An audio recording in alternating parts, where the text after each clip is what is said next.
Okay, so round one is about to start as soon as Moto can get its stuff together.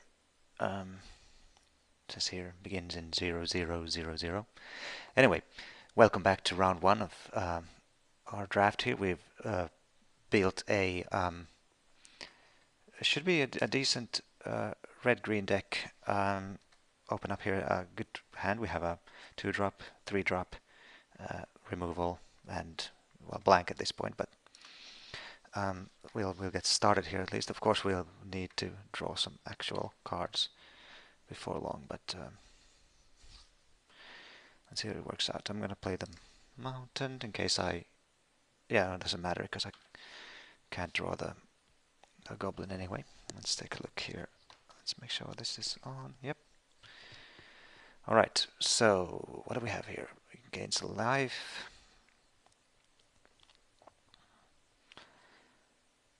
I won't be able to activate the smoke teller's ability, obviously, so that won't matter too much. So another 3-drop. That's okay.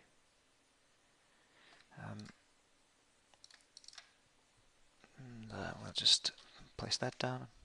I'm going to be playing the Horde Ambusher first, but let's see what he plays. If it's something that needs to be dragon fired away. Okay, he's got 3 color at least. Might be.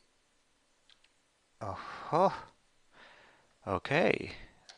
Trail of Mystery. So let me first see here now.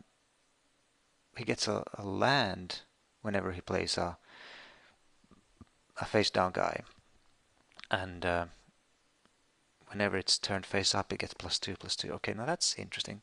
Don't think that's scary enough for me to bring in my enchantment killer, but that all depends on how much that's gonna wreck me. All right, so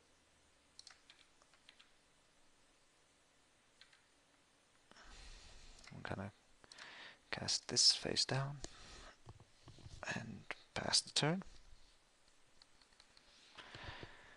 So we have our Sarkhan in hand, and he's gonna now cast a morph, and we will burn that thing away.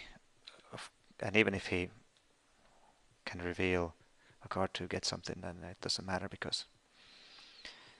So he managed to draw a card there and got some value out of his thing, but now we have to keep in mind that he's also spent a card to cast that thing and a turn. So it's kind of just at parity right now. Punch. It won't be punching. We will be bathing.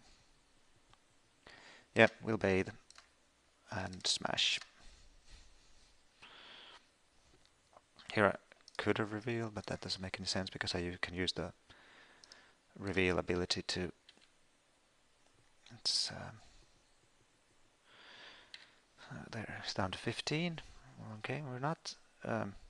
We need lands. We need beefier creatures. So we're not doing fantastically at the moment, but should be okay. Here we go. Yeah. So he's is he 5? He's at least 4 color.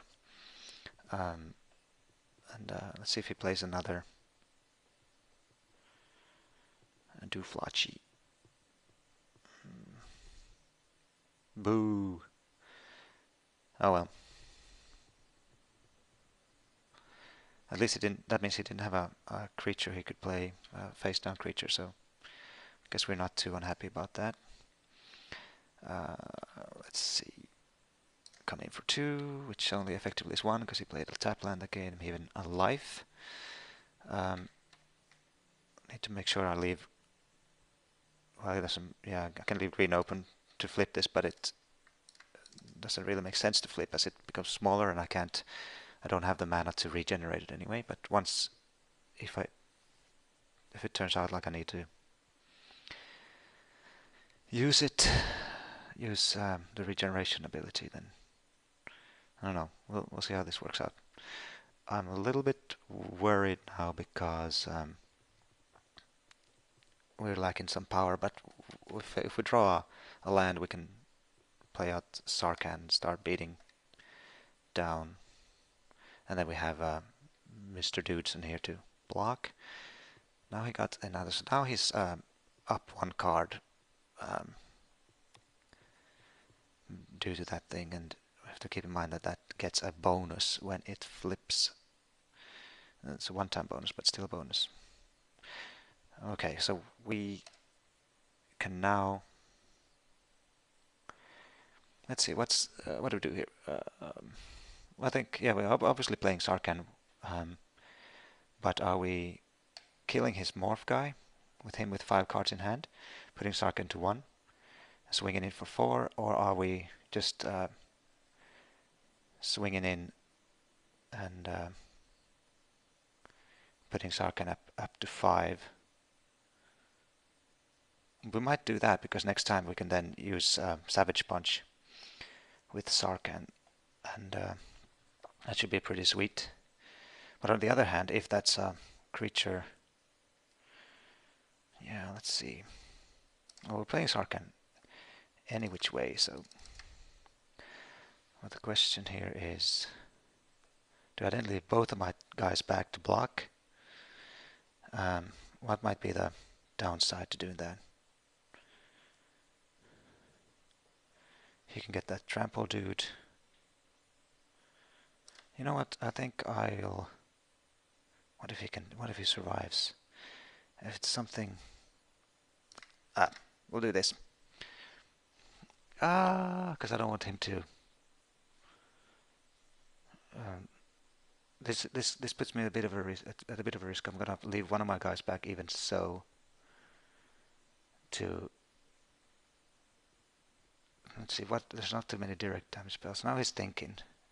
Okay. Yeah, okay.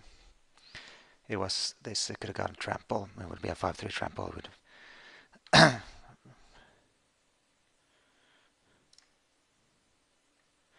Let's not like that. Just in case he has access to some kind of hasty guy. Next turn we can we turn Sarkhan into a dragon. We can Savage Punch anything because it's indestructible, and it should go pretty well.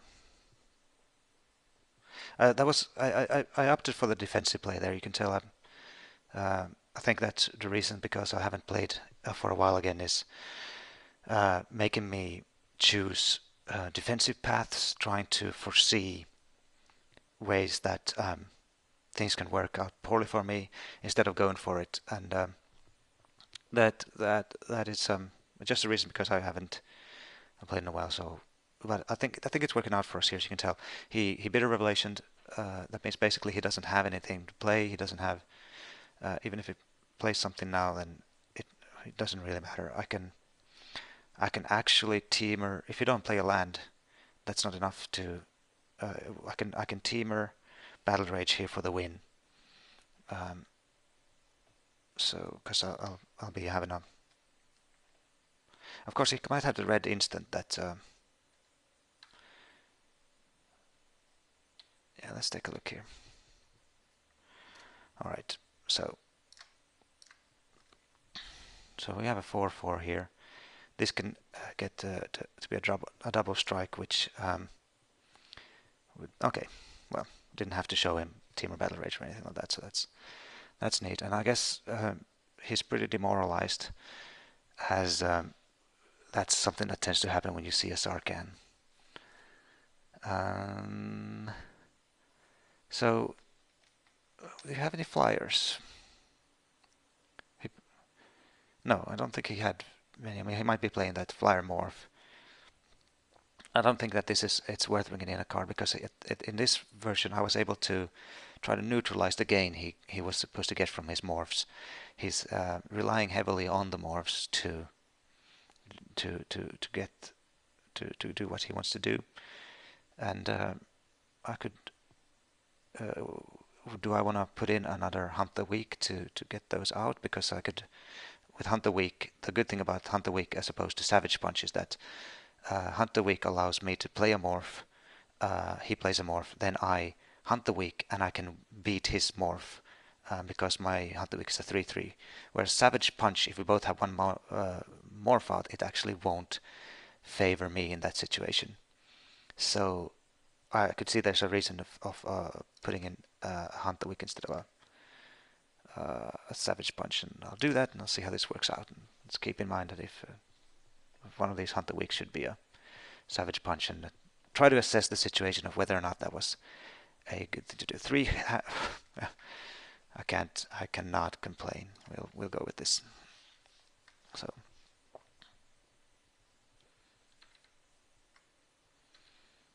I think turn 2 Whisperer is the play here above game, because will allow us to get to a turn 3 Longshot Squad, turn 4 Flame Rush Rider. Or actually,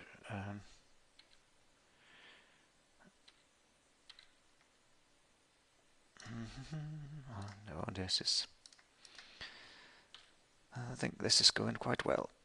Let's see what happens. I mean, if it douses or debilitating injuries a Whisperer, of course, that's another matter altogether. But then we'll play our Gore Swine, and of course that means Become Immenses become a little bit cheaper.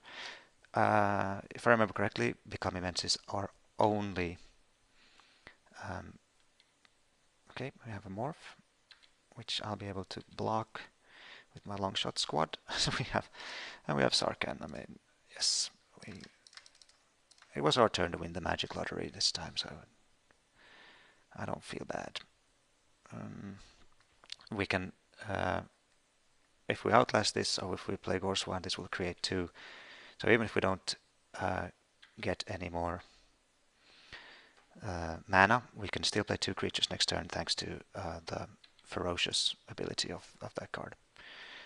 If he attacks, do we block?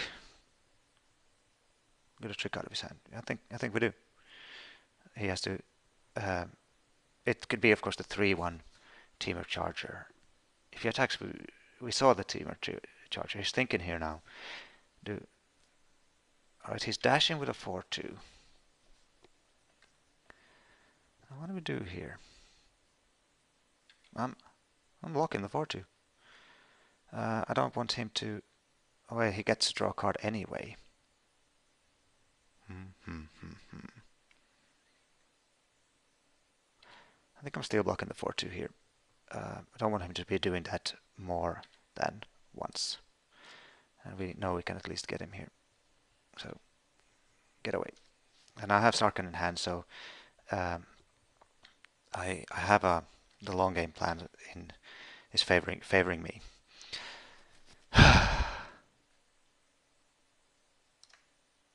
Yep.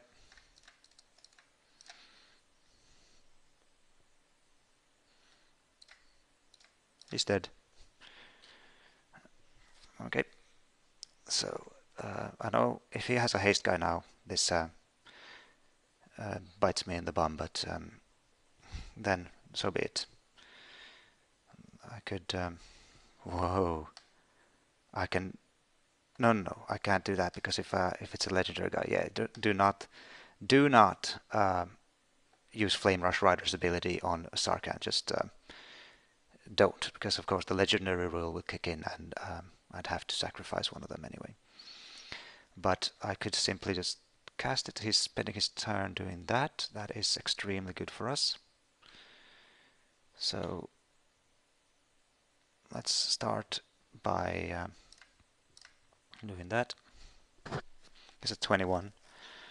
I could just play this dude post-combat, or I could just play Gorswine and Highland Game. And it's... So, I think...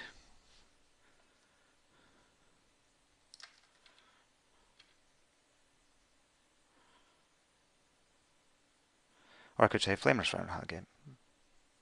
He doesn't have white, so he doesn't have a sweeper. Yep. Let's play Highland Game. Let's play this guy. And next turn, Become Immense is lethal. Is it copy another, or can I copy this one? I can copy this one. So we have 6, 10, 12 plus, so yeah, 18 is lethal. I think that should do the trick. If he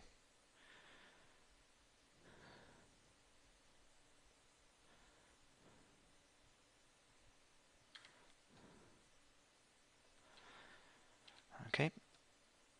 Now he might have some kind of bounciness. Force away here is a possibility. But I think we still just go for it. I could have... No, I couldn't have minus there at that point yet, so...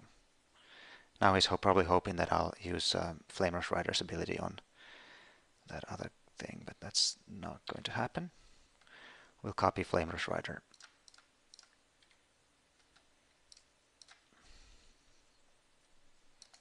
Another. Okay, well, then I have to do that.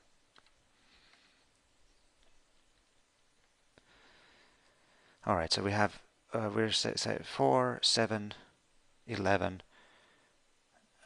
Even if I put double strike on this, that won't be enough. But if I put Become Immense, it will be. Let's... but I think that Become Immense opens me up for our blowout with Force Away. So I'm not going to do it. But I could try out Battle Rage, try to bait out the